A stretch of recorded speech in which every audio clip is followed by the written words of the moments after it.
بسم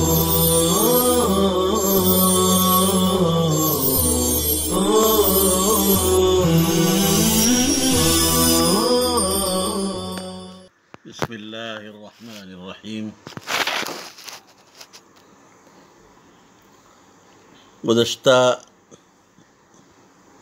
کے درس میں آپ حضرات کے سامنے قضاء اور قدر کے سلسلے میں دو سوال ذکر کیے گئے تھے، جن میں سے پہلا یہ تھا کہ جب تقدیر کے مطابق انسان عمل کرتا ہے، اب مان لو کہ اس کے لیے اگر کفر ہی مقدر ہے تو پھر ایسے شخص کو ایمان کا اور اعمال کا مکلف بنانا کیسے صحیح ہو سکتا ہے؟ اسی طرح ایمان نہ لانے اور اعمال کے نہ کرنے کی وجہ سے اس کو سزا دینا، عذاب دینا، یہ کیسے صحیح ہو سکتا ہے؟ اسی طریقے سے رسولوں کے بھیجنے اور کتابوں کے نازل کرنے اور اللہ تعالیٰ کے وعدوں اور وعیدوں کا کوئی فائدہ نظر نہیں آتا۔ یہ ایک سوال ہوا۔ دوسرا سوال یہ تھا کہ حسن اور قبیح، اچھے برے، یہ سب اللہ کی مشیت اور ارادے سے ہوتے ہیں، تو پھر اس صورت میں جس طریقے سے حسن کی نسبت اور اضافت اللہ تعالیٰ کی طرف کی جاتی ہے، قبیح کی نسبت بھی اللہ کی طرف کرنی پڑے گی، اور یہ اللہ کے شان کی جو ہے بالکل نامناسب ہے۔ یہ دو سوال ہیں۔ اس سلسلے میں اہل سنت والجماعہ اور ان کے علاوہ قدریہ، جہمیہ، فرقہ جبریہ کے کیا خیالات ہیں، آپ اس کو ذہن نشی فرمائیں، بلکہ لکھ لیں۔ اس سلسلے میں قدریہ کا کہنا یہ ہے کہ بندہ خود اپنے اعمال کا خالق اور موجد ہے۔ اس اعتبار سے کسی فعل کے کرنے پر ثواب اور نہ کرنے پر عقاب ہوگا۔ افعال میں فعل حسن اور فعل قبیح، جیسے کہ ابھی بتایا گیا، دونوں ہوتے ہیں۔ اس فرقے کا کہنا یہ ہے کہ فعل قبیح کی نسبت بھی بندے کی طرف ہوگی، اللہ کی طرف نہیں۔ ان کے بالمقابل دوسرا فرقہ ہے جہمیہ۔ ان کا عقیدہ یہ ہے کہ بندہ اپنے تمام افعال میں مجبور محض ہے، مختار نہیں۔ یہی عقیدہ فرقہ جبریہ کا بھی ہے، اور یہ دونوں فرقے جواب دینے میں حد سے گزر گئے ہیں۔ اب اہل سنت والجماعت کا کیا خیال ہے اور کیا عقیدہ ہے، اس کو ذہن نشیں کر لیں۔ وہ کہتے ہیں کہ بندے کو اللہ تعالی نے کسب فعل کی قدرت دی ہے۔ یاد رکھیے، اللہ رب العزت نے بندے کو فعل کے کرنے کی، کسب فعل کی قدرت دی ہے، اسے خلق فعل کی نہیں، کسب فعل کی قدرت دی ہے، خلق فعل کی نہیں۔ جیسا کہ قدریہ کہتے ہیں. اور کسب فعل میں بندے کو اختیار دیا گیا، اسے مجبور محض نہیں بنایا گیا، جیسے کہ فرقہ جہمیہ کا خیال ہے، ابھی میں نے آپ کے سامنے ذکر کیا. لہٰذا جب بندے کو کسب فعل پر قدرت دی گئی ہے تو فعل حسن پر ثواب اور فعل قبیح کے اختیار کرنے پر عقاب یقینی اور ضروری ہوا. یہ بات ذہن نشی کر لیں. قال صدقت، سائل نے کہا کہ آپ نے صحیح فرمایا. قال فاخبرنی عن الاحسان، اس نووارد نے کہا کہ مجھے احسان کے بارے میں بتلائیے. احسن یحسن احسانا، یہ اساء یسیء اساءتن کی ضد ہے. اساءت کے معنی برائی کرنا، احسان کے معنی اچھائی کرنا. احسان سے مراد یہاں حدیث پاک میں اخلاص ہے. کیوں؟ اس لیے کہ اخلاص ایمان، اسلام اور دیگر اعمال، اخلاق سب میں شرط ہے. اب اخلاص کسے کہتے ہیں وہ بھی ذہن میں بٹھا لیجئے. عمل کو عوض کی طلب اور دیگر اغراض، ریا، نموذ سے صاف کرنا، تصفیۃ العمل، یہ اخلاص کہلاتا ہے.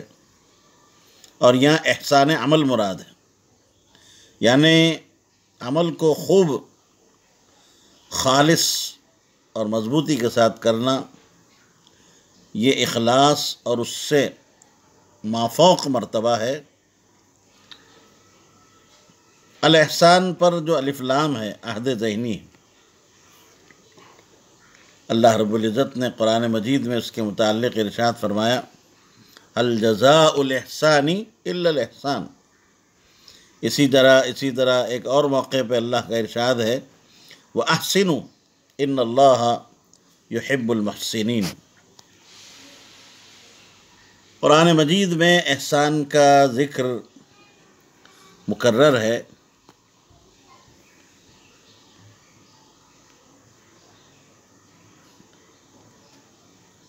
جواباً کہا گیا ان تعبد اللہ کأنک ترہ، کہ تم اللہ کی عبادت اس طرح کرو گویا کہ تم اسے دیکھ رہے ہو. اور آپ یہ جانتے ہیں کہ دنیا میں ہم اپنے سر کی ناکوں سے اللہ کی زیارت نہیں کر سکتے، ناممکن ہے. اسی لیے کہا گیا کأنک ترہ، گویا کہ یہ سمجھو کہ تم دیکھ رہے ہو اللہ کو. یعنی عبادت کرنے والے کو، عابد کو، چاہے وہ جس طرح کی عبادت کر رہا ہو، ایسا کامل استحضار اس کو ہونا چاہیے کہ اس سے یوں محسوس ہونے لگے کہ میں اللہ کو دیکھ رہا ہوں.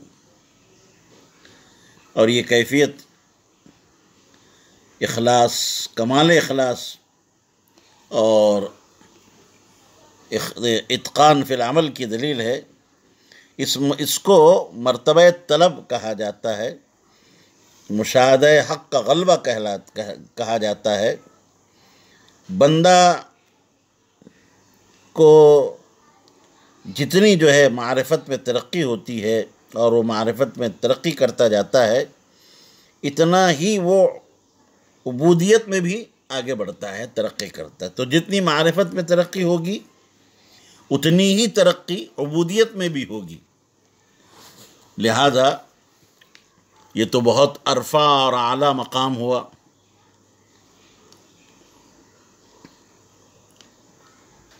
اس کے بعد کہتے ہیں وَإِن لَمْ تَكُنْ تَرَاهُ فَإِنَّهُ يَرَاكَ، اگر تم اسے نہیں دیکھ سکتے تو اتنا خیال کرو کہ اللہ تمہیں دیکھ رہا ہے۔ مطلب ظاہر ہے کہ اگر آپ کو پہلا مرتبہ جو مشاہدہ حق کا ہے اور طلب کا ہے یہ میسر نہ ہو، حاصل نہ ہو، یعنی ایسا کامل استحضار نہ ہو، مشاہدہ حق کا غلبہ نہ ہو، تو اس سے کم درجہ جس کو تصوف کی اصطلاح میں مرتبہ حرب یا مراقبہ کہا جاتا ہے، جیسے ایک غلام ہے، ایک نوکر ہے، وہ یہ تصور کرے کہ آقا اسے دیکھ رہا ہے، مگر یہ خود آقا کو نہیں دیکھ رہا۔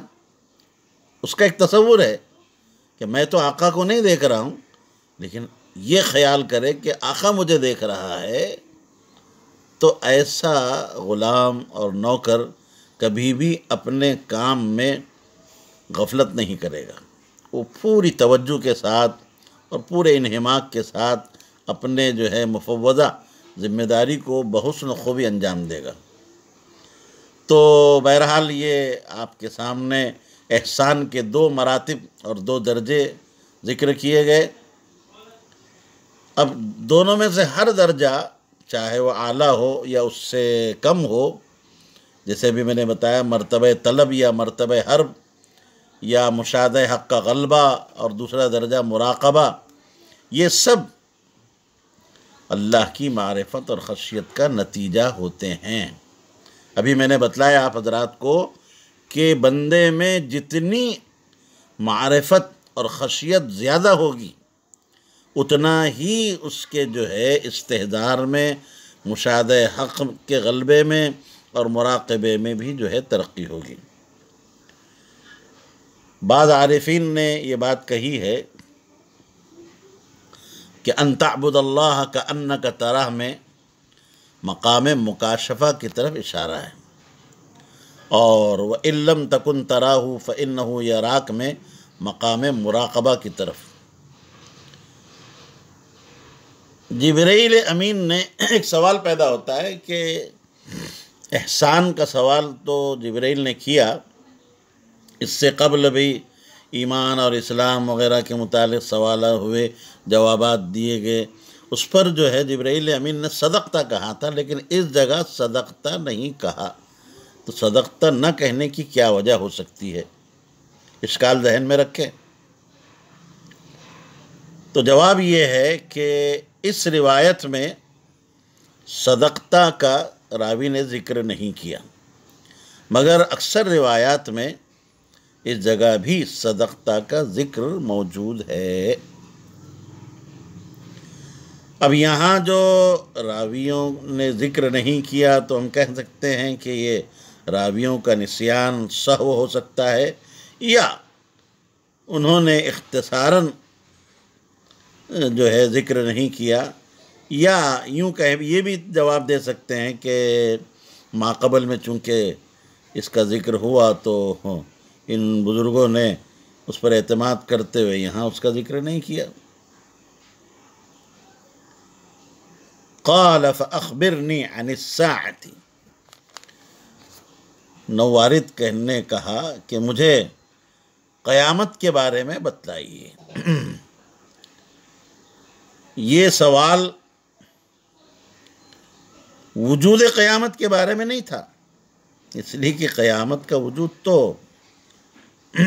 قطعی ہے، یقینی ہے، وہ تو ہونا ہی ہے۔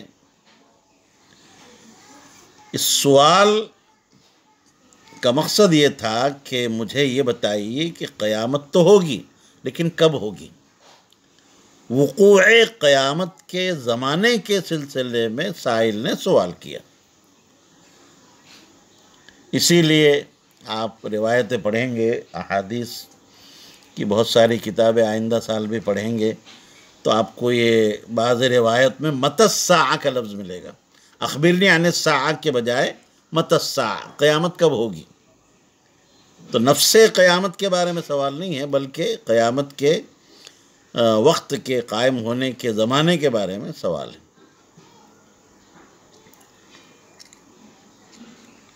اب ساعت، قیامت کو ساعت سے جو تعبیر کیا جاتا ہے اس کی وجہ بہت ظاہر ہے کہ اس کا وقوع فی ساعت ہو جائے گا، آن کے آن میں یہ جو ہے قیامت قائم ہو جائے گی، تو گویا کہ اول زمان کے اعتبار سے اسے ساعتن کہا گیا۔ قال ما المسؤول عنها بأعلم من السائل، بأعلم میں با زائدہ ہے لیکن برائے فائدہ ہے، تاکید نفی کا فائدہ ہے۔ نبی پاک صلی اللہ علیہ وسلم نے فرمایا جواباً کہ مسئول یعنی جس سے پوچھا جا رہا ہے وہ قیامت کے وقت کے سلسلے میں سائل سے زیادہ نہیں جانتا، اسے علم نہیں ہے۔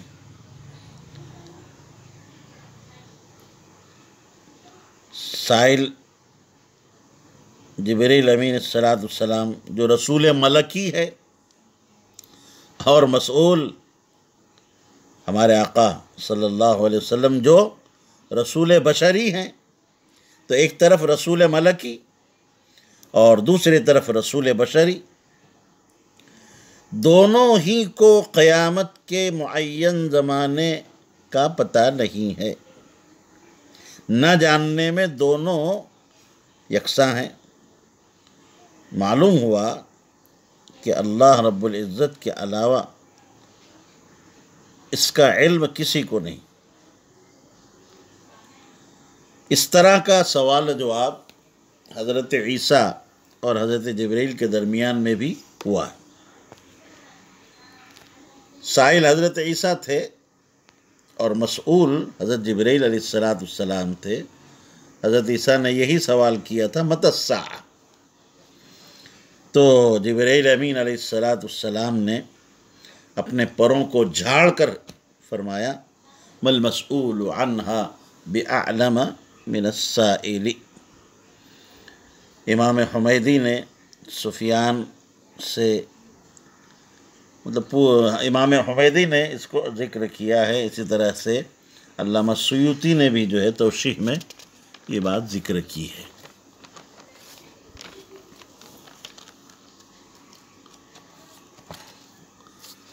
ایک سوال یہاں پر اٹھ رہا ہے کہ سیاق کلام یعنی کلام کی جو رفتار ہے وہ تو اس بات کا تقاضا کر رہی ہے کہ جواب میں یوں کہنا چاہیے تھا کہ لست اعلم بعلم الساعة عن منک، کہ میں تجھ سے زیادہ قیامت کے وقوع کے سلسلے میں نہیں جانتا۔ تو یہ جملہ کہنے کے بجائے ما المسئول عنہا بأعلم من السائل کہا گیا، ایسا کیوں؟ سوال سمجھ میں آیا حضرات کے؟ سوال سمجھ لیجئے، سوال یہ ہے کہ کلام کی جو رفتار ہے وہ تو اس بات کے مقتضی ہے کہ جواب یوں ہونا چاہیے تھا کہ میں تجھ سے زیادہ وقوع قیامت کے زمانے کے بارے میں نہیں جانتا۔ عربی میں یوں کہیں گے لست اعلم بعلم الساعة منک، مگر یہ تعبیر اختیار نہ کرتے ہوئے ما المسئول عنہا بأعلم من السائل والی تعبیر اختیار کی گئی۔ اس کا کیا فائدہ، کیا غرض ہے؟ تو یاد رکھیے عموم کے پیش نظر یہ تعبیر اختیار کی گئی کہ قیامت کے وقت کے سلسلے میں جو بھی سائل ہوگا یا جو بھی مسئول ہوگا، سب کے سب لا علمی میں اور عدم علم میں سب یکساں ہے، برابر ہیں، چاہے وہ جبرائیل ہوں یا نبی علیہ السلام ہوں یا اور کوئی کیوں نہ ہو، اللہ کے علاوہ کوئی نہیں جانتا۔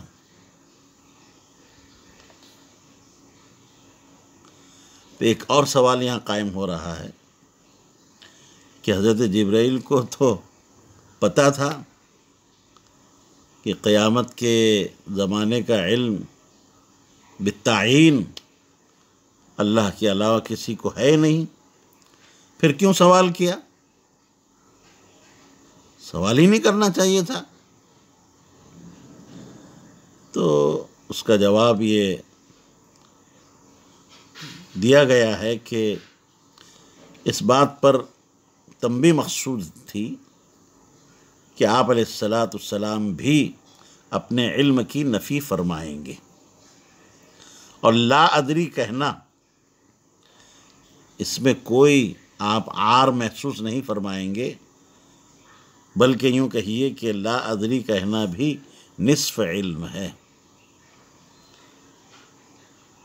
قال فاخبرنی عن اماراتها بفتح الحمزہ، حمزہ کے فتح کے ساتھ پڑھیں گے، امارتن کی جمع ہے، اور امارت بمعنی علامت کے ہے۔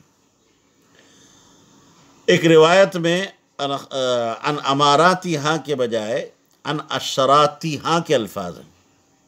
اشرات یہ شرطن کی جمع ہے، یاد رکھیے، شرط شرط نہیں، شرطن بفتح الراء، اور امارات یا اشرات سے مراد قیامت کی علامات ہیں۔ تو سائل نے کہا کہ مجھے قیامت کی جو علامات ہیں ان علامتوں میں سے کوئی علامت بتائیے کہ جو قرب قیامت پر دلالت کرے۔